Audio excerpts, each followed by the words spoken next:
Hey, you guys, it's Brittany from the Goddess Complex LLC. Thank you for joining me yet again, for another commentary video.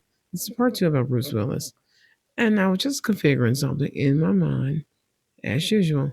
I wonder, can they not only do Reiki on his cranial area, but the full body? Of course, the full body works together. What is there, if there's some direct cranial sound therapy to change the frequency of his brain?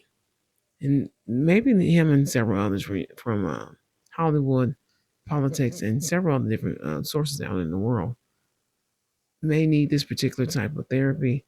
I don't know whether it uses headgear or head examination, is what I'm saying. You would think it's from a movie or a laboratory to actually heighten and change the frequency of the brain. And also, with this particular type of therapy, sonic solar wave technology, or even things like Reiki can be used to really boost and heighten his, even though his IQ is still incredibly high. Changing the frequency could change the dimensional function of the actual brain. Of course, that changes thinking. Of course, it increases abilities, which he actually naturally has in his family bloodline. But there are several other different, of course, techniques, both ancestral and, of course, retro, and, of course, new age, that can actually help boost the frequency of his brain, along with, of course, a regimen, a diet, which normally, of course, stays in great shape, but also using things to really heighten and boost the body with the brain function.